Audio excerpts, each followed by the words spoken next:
Sir please नमस्ते sir. नमस्ते, बैठिए। Thank you sir. अपना नाम बिना बताए आप अपना परिचय दीजिए। सर मैंने 10th 2013 में श्री बालाजी सेकेंडरी स्कूल हड्डानी जोधपुर से करी है। 12th 2015 में लक्की बाल निकेतन नागड़ी नागौर से करी है। फिर मैंने DLED diploma in elementary education 2017 में डाइट जोधपुर से करा है। और फिर मैं 2018 रीट के through teacher level 1 3rd grade में सेलेक्ट हुआ था। और उसके साथ में मैंने VMOU कोटा से सोमपाठी के रूप में ग्रेजुएशन करा है। और RS 2021 के थ्रू मैं जिला रोजगार अधिकारी के पद पे चयनित हूँ। जिला रोजगार अधिकारी, जी सर। ये डिपार्टमेंट जो है रोजगार जी विभाग है ना, एम्प्लॉयमेंट एक्सचेंज जिसे हम जी जी कहते हैं। मैं जो देख रहा हूँ काफी टाइम से बड़ा डिफंक्ट सा चल रहा है, नहीं ओवर शेडोड सा है। इसमें से कोई ऐसा निकलता नहीं है कि आपसे जैसे मान लिया हम लिस्ट मांगे कि भाई आपके पास रजिस्ट्रेशन कितने हैं, जी। तो हमें प्रॉपर वो चीज़ मिल नहीं पाती किसी भी डिपार्टमेंट को। क्या मैं सही कह रहा हूँ? नहीं सर, हम जैसे EMI सेक्शन होता है हमारे पास, तो उसके थ्रू हम जो भी वैकेंसीज होती है वो भी रजिस्टर्ड करते हैं। उसके साथ में हम रोजगार सहायता शिविर लगाते हैं हाँ। क्वार्टरली। तो उसमें हम कंपनीज को बुलाते हैं, जहाँ साथ में अनएम्प्लॉयड यूथ है उनको भी बुलाते हैं और वहाँ से कुछ प्लेसमेंट होते भी हैं। जैसे कि अभी हमने गुड़ा मलानी में ब्लॉक लेवल पे रोजगार सहायता शिविर करवाया था, जिसमें लगभग 7,000 लोगों ने अनएम्प्लॉयड यूथ ने गूगल फॉर्म भर के पार्टिसिपेट करा। और उसमें 50+ कंपनीज आई थी, माननीय मंत्री महोदय खुद पधारे थे। और सर लगभग 2500+ का प्राइमरी सिलेक्शन भी हुआ था। क्या आपका विभाग जो है उन्हें किसी तरह की ट्रेनिंग भी देता है एग्जाम में अपियर होने से पहले? सर हम बेसिकली प्लेटफॉर्म प्रोवाइड करवाते हैं, लेकिन हमारे डिपार्टमेंट के साथ RSLDC है, तो वो भी अटैच है, तो उसके थ्रू उनको ट्रेनिंग दी जाती है RSLDC के थ्रू। अच्छा, चलिए, ये तो आपका जॉब प्रोफाइल हो गया। जी मैं कह रहा था, अभी वो एक वोट चोरी के हल्ले मच रहे हैं कि वोट की चोरी हो रही है, और ये जो हमने वहाँ पे सर वाला प्रोग्राम चलाया था, जी जी SIR वाला जी। है, उसके विरोध में भी बड़े लोग इकट्ठा हुए, सब लोग, है ना, और इन लोगों ने ये हल्ला मचाया। ये क्या, वोट चोरी कैसे हो सकता है? क्या कहना चाहते हैं? सर इसमें जो ऑपोजिशन का बेसिकली जो एलिगेशन ये है कि जो इस बिहार में स्पेशल इंटेंसिव रिवीजन हुआ था, उसमें 65 लाख वोटर्स के नाम हटाए गए थे।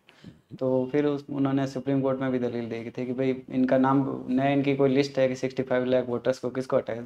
तो फिर ऑनरेबल सुप्रीम कोर्ट ने वो डायरेक्शन दिया कि जिनके नाम हटाए उनको पब्लिश करो, साथ में रीज़न भी लिखो। तो सर ये SIR एक इंटेंसिव रिवीजन प्रक्रिया होती है, जिसमें जैसे कि कोई वो वोटर है, उसका नाम ऐड करना है या हटाना है, जैसे कि कोई डेथ हो गई नहीं, तो तो उसका। ये प्रोरोगेटिव जो है वो सुप्रीम कोर्ट का है या इलेक्शन कमीशन का है? Sorry sir. ये जो अधिकार है, अधिकार क्षेत्र है, जी या कार्य है, ये इलेक्शन कमीशन का है या सुप्रीम कोर्ट का है? सर, वोटर लिस्ट को अपडेट करना इलेक्शन कमीशन का कार्य है। हाँ, तो उन्होंने किया, जी they have done their job. जी। तो अब उनसे इस्तीफा मांगा जा रहा है कि इनको हटाओ, टर्मिनेट करो, इनके खिलाफ इम्पीचमेंट का केस लाओ, इन्हें हटा दो। सर ऐसा उनका बेसिकली जो उनका एलिगेशन है कि इलेक्शन कमिश्नर है वो बाइस्ड है, लेकिन वो अपनी जो कॉन्स्टिट्यूशनल ड्यूटी है उसको परफॉर्म कर रहे हैं। और सर अगर किसी को भी आपत्ति होती है तो उसके लिए। क्या ऐसा हो सकता है, इलेक्शन कमिश्नर को हटाया जा सकता है? किस विधि के अनुसार, मतलब, और किस रूल या लॉ के अनुसार, या कॉन्स्टिट्यूशन में कोई इस तरह का प्रावधान है? सर हाँ, इनको कदाचार और असमता दो जो तरीके होते तो हैं। कदाचार को प्रूव कैसे करेंगे? सर उसके लिए सर मैं श्योर नहीं हूँ, लेकिन शायद जो आज तक कभी हुआ है भारत के इतिहास में अभी तक कोई इस तरह का हटाया गया किसी इलेक्शन सर कमीशन? अभी तक ऐसा कोई इम्पीचमेंट नहीं, नहीं हुआ अभी है। तक नहीं हुआ जी है। तो ठीक इसी तरह से हमारे जो वाइस प्रेसिडेंट महोदय हैं, जी थे, जी निवर्तमान, जी तो उन्होंने भी इसी तरह का एक वो किया भाई। उन्होंने तो ये कहा कि साहब मेरे स्वास्थ्य कारणों से मैं जी इस्तीफा दे रहा हूँ, लेकिन उनके ऊपर भी काफ़ी एलिगेशंस और ये वो लगाए जा रहे हैं। जी वो आउट ऑफ ऑफिस हैं, इन ऑफिस नहीं है, जी जी अनऑफिशियल हैं। तो आप उन पे क्या कहना चाहते हो? और अच्छा, वो बोले भी नहीं बहुत समय तक, जब तक उन पे एलिगेशन होते रहे और होता रहा, बट ही कैप्ट मम, बिल्कुल चुप रहे और अज्ञातवास में चले गए। आप क्या बोलेंगे इस बात पे? सर जो उनका जो रिजाइन करने का जो रीज़न थे वो हेल्थ रीज़न बताए थे उन्होंने। और सर जो अपोजिशन के द्वारा उन पे जो इम्पीचमेंट लाने की जो प्रक्रिया के लिए बात की गई थी। अपोजिशन तो नहीं की? Sorry sir. अपोजिशन ने की थी इम्पीचमेंट की? सर लाई नहीं गई थी, लेकिन ऐसी बातें थी कि इनके अच्छा। खिलाफ लाएं। लेकिन सर उनका जो ऑपोजिशन का कहना है ये था कि वो बायस होकर काम कर रहे हैं। लेकिन सर उनका जो हम बयान देखते हैं तो वो मोस्टली जो तमिलनाडु राज्यवाद था उसके बाद में जो जुडिशरी थी उसके बारे में था कि जुडिशरी बहुत ही ओपेक तरीके से काम कर रही है, तो उसके बारे में था। और कहा कि जो इलेक्टेड गवर्नमेंट है उसको मतलब डायरेक्शन दिया जा रहा है कि चलिए, अब इसे जुडिशियल छोटा ओवर करते हैं, इस सवाल को छोटा करके लास्ट क्वेश्चन पूछता जी हूँ मैं। हमारे एक सुप्रीम कोर्ट के जज ने अभी जो इलस्ट्रेशन दिया है वो एक पाकिस्तान के कॉन्स्टिट्यूशन से दिया। क्या हम पाकिस्तान के कॉन्स्टिट्यूशन से शासन कर रहे हैं यहाँ पे, या हमारा जो लॉ है, जी वो पाकिस्तान के कॉन्स्टिट्यूशन से बना है? जबकि हम कहते हैं कि no law can exist inconsistent to the law of the country. जी तो कंट्री लॉ से हम गवर्न हो रहे हैं या पाकिस्तान के कॉन्स्टिट्यूशन से गवर्न हो रहे हैं? हाउ, मैं कैसे दे सकता हूँ उनका उदाहरण? जी सर, बिल्कुल सर, हम अपने कंट्री के जो लॉज है उनके थ्रू गवर्न हो रहे हैं। लेकिन सर क्या रेफरेंस दिया, मुझे इसके बारे में जानकारी नहीं है सर। जानकारी करिएगा सर। Thank you sir. आपका एरिया ऑफ इंटरेस्ट में आपने इंटरनेशनल रिलेशंस लिखा है। जी क्या पढ़ा है आपने इंटरनेशनल रिलेशंस के बारे में? सर, जो मतलब कोई बुक पढ़ी है, कोई ऐसा कुछ रेफरेंस पढ़ा हो? सर बुक्स तो नहीं पढ़ी, लेकिन जो डेली जो इंटरनेशनल रिलेशन में जो न्यूज़ चलती है उनको मैं कौन जरूर। कौन से सोर्सेज से इन सब चीज़ों को आप जानते हैं? सर न्यूज़पेपर के थ्रू और यूट्यूब पे आपको डिस्कस। लगता है कि जो न्यूज़पेपर में किसी भी तरह का जो न्यूज़ सोर्स है उसमें जो चीज़ें आती है वो रिलायबल होती हैं? सर एक कुछ हद तक रिलायबल होती है, हम ऐसा नकार नहीं सकते कि बिल्कुल ही रिलायबल नहीं होती, क्योंकि वो उनके जो भी कोटेशंस होते हैं उनको कोट करते हैं, तो एक रिलायबिलिटी तो होती है सर न्यूज़ की अच्छा, अपनी भी। इंटरनेशनल रिलेशंस में आपको कौन सी चीज़ सबसे ज़्यादा ऐसे अट्रैक्टिव लगती है, सबसे इंटरेस्टिंग लगती है? सर इंडिया की जो डिप्लोमेसी। इंडिया की डिप्लोमेसी। जी इंडिया की डिप्लोमेसी में आपको क्या ऐसा सुधार के अवसर लगते हैं कि इन एरियाज में सुधार किया जा सकता है? सर जैसे कि अभी इंडिया स्ट्रेटेजिक ऑटोनॉमी और मल्टी पोलर वर्ल्ड की वकालत करता है, हम्म, तो सर मुझे लगता है कि जो इंडिया की आउटरीच अफ्रीका में है हम्म। उसमें और सुधार हो सकता है कि अफ्रीका में हम जितना चाइना ने करा है उतना हम नहीं कर पाए। लेकिन अफ्रीका से जुड़ा तो कुछ ऐसा स्ट्रेटजिक ऑटोनॉमी का तो कुछ भी नहीं है। सर स्ट्रेटेजिक ऑटोनॉमी का नहीं है, लेकिन जो रिलेशनशिप बिल्डअप ठीक, करने एक का। तो अफ्रीका में आप सुधार और बेटर मतलब जी और एंगेजमेंट बेटर कर सकते हो, और क्या कर सकते हैं? उसके साथ सर हम यूएसए के साथ जो अभी इश्यू चल रहा है टैरिफ का, तो उसमें हम बेटर कम्युनिकेशन और सोर्स के थ्रू स्टेब्लिश करके जो भी इश्यूज है उसको रिजॉल्व कर सकते हैं। लेकिन यूएस के प्रेसिडेंट तो कह रहे हैं कि भाई इंडिया, रूस और चीन जाओ और मौज करो टाइप कह रहे हैं, may they have a prosperous future together, जी जी है ना? तो आपको क्या लगता है कि इंडिया इस स्थिति से वापस कैसे आ सकता है? सर इंडिया सभी के साथ सौहार्दपूर्ण संबंध चाहता है, और सर यूएसए को सर एक चीज़ कन्विंस करनी होगी कि जैसे जो ट्रम्प यूएस प्रेसिडेंट का जो आरोप है कि इंडिया के साथ हमारा ट्रेड डेफिसिट है हम्म, और इंडिया है वो हाईएस्ट टैरिफ कंट्री है, हम्म। तो सर उनको कुछ चीज़ें कन्विंस करनी पड़ेगी, जैसे कि हम सिर्फ ये मतलब गुड्स। हमें अपना जो टैरिफ रेट है इंडिया को रिड्यूस करना चाहिए, ये कह नो रहे हैं? सर, मेरा ये था कि जैसे सिर्फ गुड्स एंड सर्विस जो गुड्स की बात होती है उसी को काउंट किया जा रहा है उसको टैरिफ लगाने में। हम्म, लेकिन उसके साथ में जैसे कि सर रेमिटांस है या फिर हमारे जो बच्चे पढ़ने जाते हैं वहाँ पे, हम्म, तो सर उन सारी चीज़ों को मिला के देखें तो यूएसए के जो अभी एक सोर्स में पढ़ रहा था उसमें ये था कि हम्म, यूएसए का मतलब $3 बिलियन का ट्रेड सरप्लस है, तो सर हम्म। वो चीज़ें इफेक्टिवली आई थिंक कम्युनिकेट करके। ये तो यूएसए को खुद को ही पता है ना, जी सर। हमसे ज़्यादा यूएस को पता है उसको क्या फ़ायदा है क्या नुकसान है। जी सर। फिर ऐसा क्या कमी रह रही है कि हम नहीं एड्रेस कर पा रहे हैं? ये सिर्फ हमारे कंट्रोल की बात है या हमारे कंट्रोल के बियॉन्ड भी कुछ है इसमें?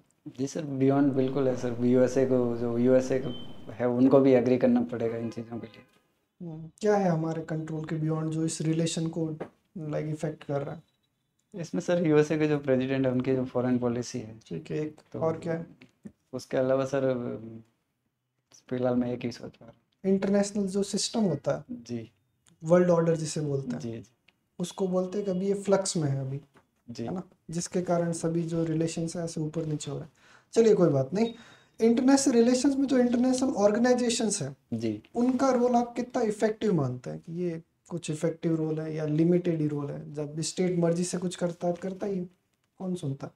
लेकिन सर सेकेंड वर्ल्ड वॉर के बाद में जो इंस्टीट्यूशन बने हैं हम्म, सर, हम कह नहीं सकते कि 100% किया, लेकिन सर बहुत हद तक इनको चीज़ें जैसे कन्फ्लिक्ट है वो भी एक हद तक कम हुए ही हैं हम्म, उनको, क्योंकि उन पे जो नैतिक आलोचना का दबाव भी रहता है। उसके साथ में सर जो ह्यूमैनिटेरियन एड होती है, मानवीय सहायता, जैसे कि वर्ल्ड फूड प्रोग्राम अभी गाजा में चला रहा है, हम्म, तो सर ह्यूमैनिटेरियन एड जैसे कि यूनेस्को है, वर्ल्ड हेरिटेज साइट्स हम्म। अपनी कल्चर को प्रिजर्व करने के लिए, इसी डब्ल्यू सेंस में एच ओ। जो रीजनल ऑर्गेनाइजेशन होती हैं, जी जैसे यूरोपियन यूनियन हो गया, आसियान हो गया, जी इन सबको बनाने के जो प्रिंसिपल्स होते हैं, ऐसा क्या प्रिंसिपल है, ऐसा कौन सा कारक मिसिंग है जो साउथ एशिया में ऐसी कोई सक्सेसफुल ऑर्गेनाइजेशन नहीं बन पाई है?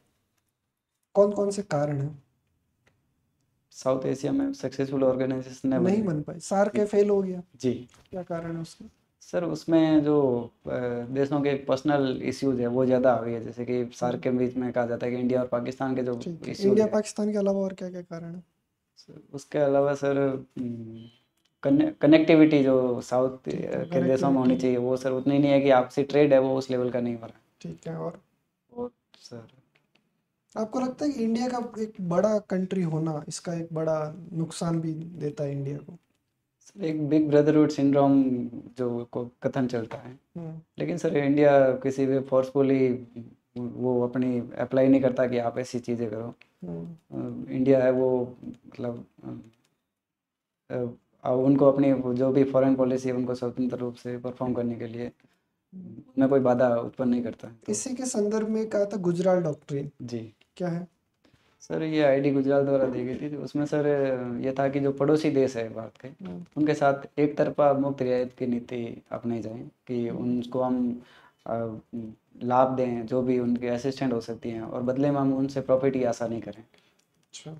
जी और इसी के कंटिन्यूटी में है नेबरहुड फर्स्ट पॉलिसी, इसके मुझे कुछ 4-5 पॉइंट बता दीजिए। सर नेबर नेबरहुड फर्स्ट जी गुजराल डॉक्ट्रिन का एक्सटेंशन माना जाता है इसे, जी है ना? जी। क्या क्या नेबरहुड फर्स्ट में क्या क्या है? सर नेबरहुड फर्स्ट में जो भी भारत के बॉर्डरिंग कंट्रीज है उनके साथ अच्छे रिलेशन, चाहे वो पॉलिटिकल टर्म में हो, इकोनॉमिक टर्म में हो, सिक्योरिटी के टर्म में हो। हम्म, तो इंडिया सर जैसे कि इंडियन ओशियन रिम एसोसिएशन है, हम्म, उसके थ्रू एंगेज कर रहे हैं। अभी जैसे इंडिया के जो चाइना के साथ जो रिलेशन वापस हम्म, एससीओ समिट के थ्रू जो बिल्डअप हुए हैं, हम्म, तो सर ये कह सकते हैं। उसके अलावा सर इंडिया जो म्यांमार के साथ क्रॉस बॉर्डर टेररिज्म है उसको न्यूट्रलाइज करने के लिए जो काम कर रहा है, उसको कह सकते हैं sir. Thank you sir. Thank you sir. ठीक है भाई, बहुत अच्छा डिस्कशन चल रहा है। जी सर। कुछ आगे बढ़ाते हैं इसको। और अभी अरमानी, जियोर्जियो अरमानी जी कौन है ये? फैशन से संबंधित जी व्यक्ति फैशन, है ये? हाँ जिनका भी सर रिसेंटली डेथ हुई है।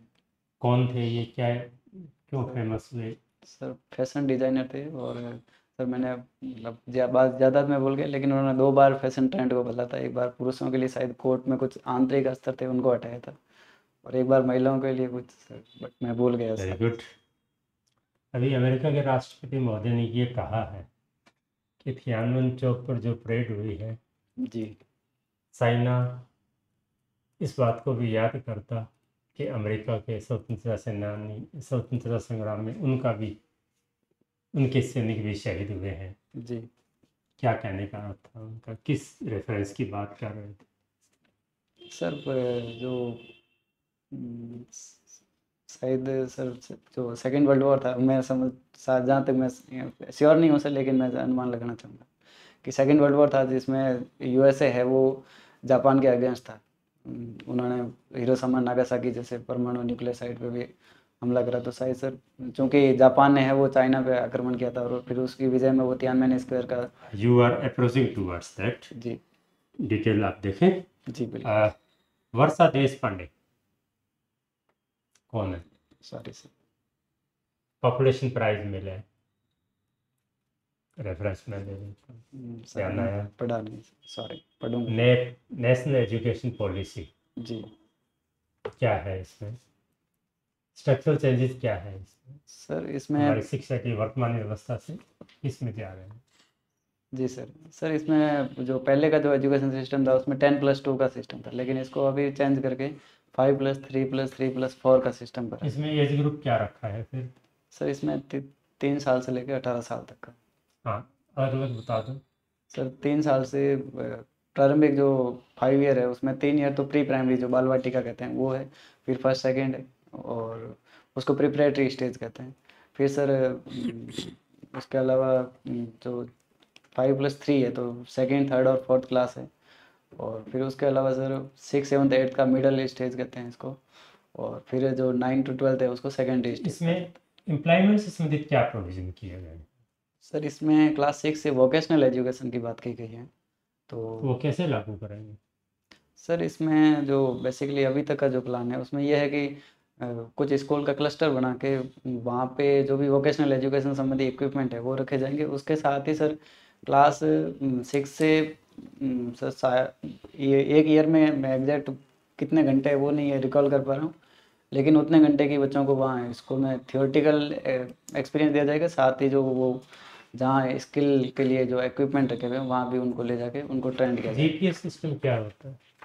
Sir GPS global positioning system है जो किसी भी स्थान की लोकेशन बताने के लिए। कैसे काम करता है? सर इसमें बेसिकली जो सैटेलाइट के थ्रू डेटा ट्रांसमिट करता है उसके लिए यूएसए एक ने। पॉइंट के साथ कितने सैटेलाइट्स जुड़ने चाहिए? सॉरी सर, माचिया किला क्या है?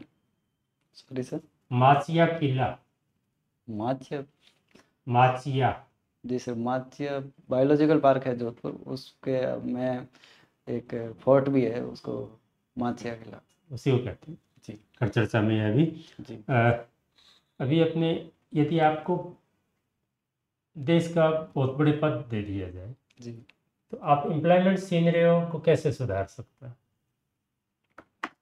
सर इसमें जो बेसिकली देखा क्या जाता है किया जा सकता है? जी सर जो बार बार रिपोर्ट ये कोट करे कि जो स्किल गैप है इंडिया का वो बहुत ज़्यादा है। जो स्किल की जो स्कीम्स है वो इफेक्टिवली इम्प्लीमेंटेशन नहीं हो पा रही है और जो इंडस्ट्री की डिमांड है वो समय के साथ बहुत तेज़ी से स्किल का चेंज। मतलब आपका ये है कि हम हमारे बच्चों को मिस्त्री बनाए? कोई भी काम छोटा या बड़ा नहीं होता, डिग्निटी ऑफ लेबर होनी नहीं, पर चाहिए। आप कोई और चीज़ भी सुझाओ ना साथ में, कोई एंटरप्रेन्योरशिप बनाने के लिए या क्या?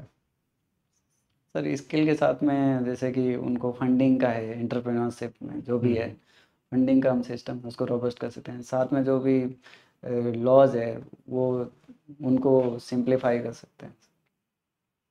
ठीक है सर। ओके जी, thank you sir. Thank you. बुलाते हैं आपको अभी जी। 2 मिनट में।